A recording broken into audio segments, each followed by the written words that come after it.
அம்பேத்கரை அமித்ஷா அவமதித்ததாக கூறி தமிழ்நாடு முழுவதும் திமுகவினர் போராட்டம். மன்னிப்பு கேட்க வலியுறுத்தி முழக்கம்.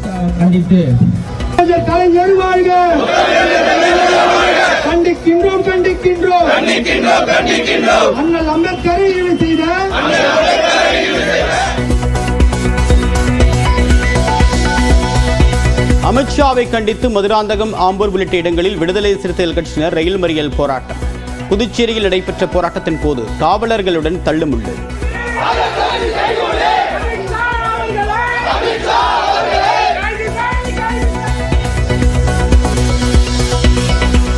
நாடாளுமன்ற வளாகத்தில் இந்தியா கூட்டணி பாஜக எம்பிக்கள் ஒரே நேரத்தில் போட்டி போராட்டம். இரு தரப்பினரும் வாக்குவாதத்தில் ஈடுபட்டதால் பரபரப்பு.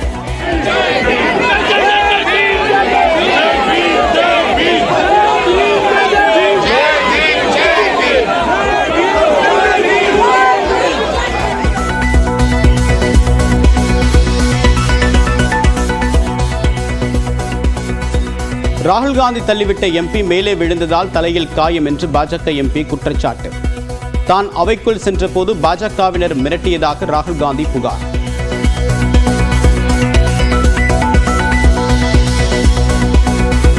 அமித்ஷா விவகாரம் குறித்து விவாதம் கோரி இரு அவைகளிலும் எதிர்க்கட்சிகள் அமளி.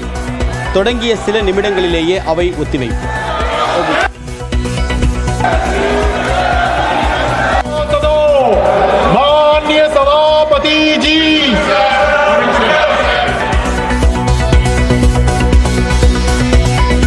அம்பேத்கரை கொச்சைப்படுத்துவது யாராக இருந்தாலும் கண்டிப்பதாக ராமதாஸ் பேட்டி.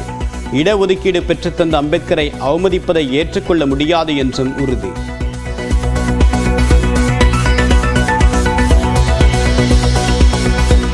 பேராசிரியர் அன்பழகனின் 102வது பிறந்த நாள்.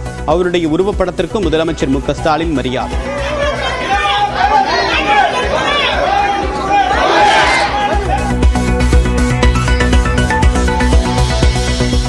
குற்றால மெயினருவியில் ஆண்கள் மட்டும் குளிக்க அனுமதி. சீரமைப்பு பணி காரணமாக பெண்கள் குளிப்பதற்கு தடை.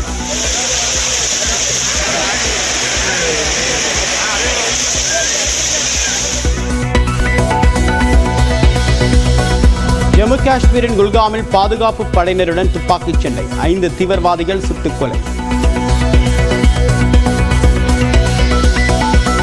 சர்வதேச கிரிக்கெட் போட்டியிலிருந்து ஓய்வு பெற்ற அஸ்வின் சென்னை திரும்பினார். வீட்டில் குடும்பத்தினர் உற்சாக வரவேற்பு.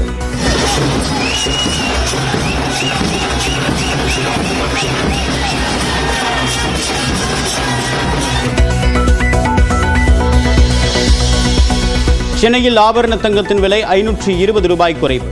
1 சவரன் 56,560 ரூபாய்க்கு விற்பனை.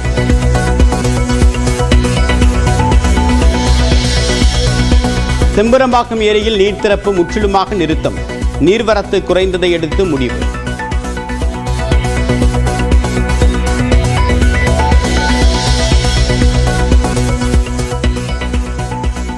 எடப்பாடி பழனிசாமியை அதிமுக பொதுச் செயலாளரானதற்கு எதிரான வழக்கு தள்ளுபடி. முடிவை தேர்தல் ஆணையம் மறுபரிசீலனை செய்ய கோரிய மனுவை ஏற்க உயர்நீதிமன்றம் மறுப்பு.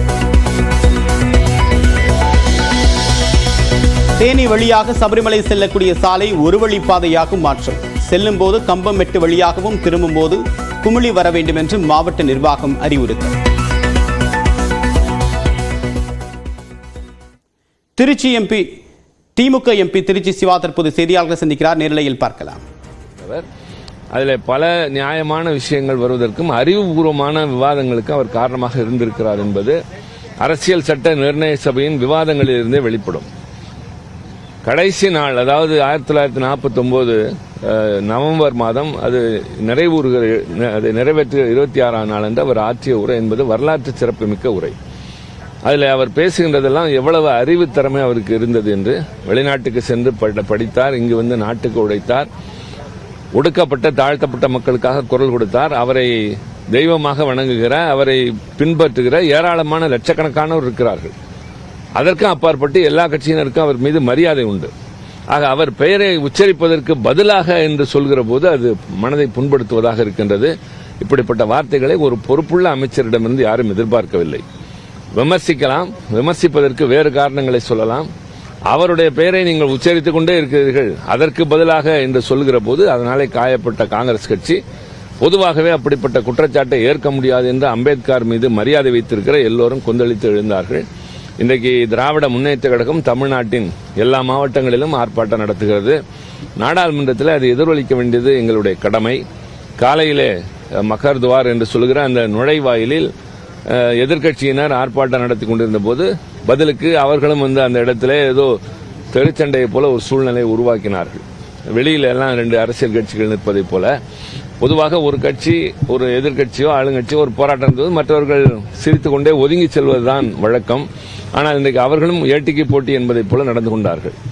ஆக அரசியல் தரம் என்பது வெளியே மங்கிவிட்டது என்பதை விட நாடாளுமன்றத்திலும் அது குறைய தொடங்கி இருக்கிறது. இவர்களுடைய அணுகுமுறையின் காரணமாக எதிர்க்கட்சியினர் ஒரு காரணத்தை முன்வைத்து ஆர்ப்பாட்டம் நடத்துகிறார்கள் என்றால் அவையில் பதில் சொல்லலாம், விளக்கம் சொல்லலாம்.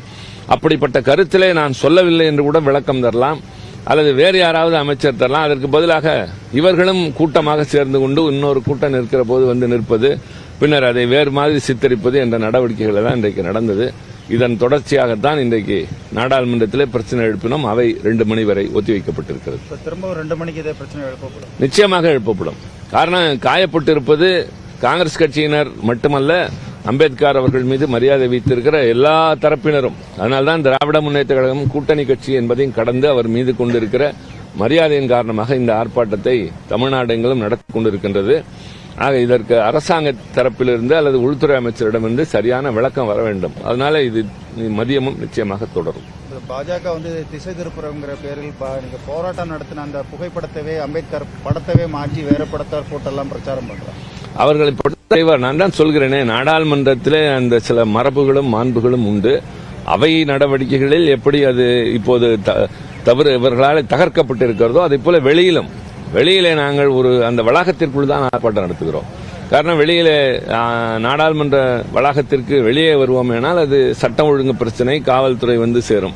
அதனால உள்ளுக்குள்ளே நாங்கள் போராட்டம் நடத்துகிறோம், ஆர்ப்பாட்டம் நடத்துகிறோம். தினந்தோறும் அல்லது நாள்தோறும் யாராவது ஒரு செய்து கொண்டுதான் இருப்பார்கள். ஆனால் எதிர்க்கு எதிர் என்று நின்றதெல்லாம் இதுவரை கிடையாது. இன்றைக்கு அவர்கள் அப்படி செய்கிறார்கள், சித்தரிக்கிறார்கள், இல்லாததை பொல்லாததை எல்லாம் பேசுவார்கள். ஆக அரசியல் குறியீடுகளை அடைவதற்காக எல்லா விதமான நெறிமுறைகளையும் இதுநாள் வரை பின்பற்றி வந்த மரபுகளையும் தகர்த்தெறிவது என்ற ஒரு அணுகுமுறையோடு அவர்கள் நடந்து கொண்டிருக்கின்றார்கள். அதையும் சேர்த்து சமாளிக்க வேண்டிய பொறுப்பு தான் எதிர்க்கட்சியினராகிய எங்களுக்கு இருக்கின்றது. சார், ராகுல் காந்தி தள்ளிவிட்டதா பாஜக எம்பி அவர் தன்னை யாரோ தள்ளிவிட்டதாகத்தான் சொல்கிறார். கூட்டத்தில் உள்ளே நுழைய முயன்ற போது தன்னை ஒருவர் தள்ளிவிட்டதாக, அதில் தடுமாறியதாகவும் ராகுல் காந்தி அவர்கள் சொல்லியிருக்கின்றார். ஆக ஒரு பெரிய கட்சியினுடைய தலைவரை அடிக்கடி இப்படி அவர்கள் குறிவைத்து பேசுவது என்பது அவருடைய இமேஜ் என்று சொல்வதைப் போல, அவரை பற்றிய பிம்பத்தை இவர்கள் களங்கப்படுத்துவது போல முயற்சி செய்கிறார்கள். பெரிய தலைவர் அப்படியெல்லாம் நடந்து கொள்வதற்கு வாய்ப்பே இல்லை. சராசரியாக யாரும் சிந்திக்கலாம், ஒரு எதிர்க்கட்சி தலைவராக மக்களவையில் இருக்கக்கூடியவர், காங்கிரஸ் கட்சியினுடைய நம்பிக்கைக்குரிய ஒரு தலைவர், அவர் போய் ஒருவரை தள்ளினார் என்று சொல்வது ஏற்றுக்கொள்ள முடியாது.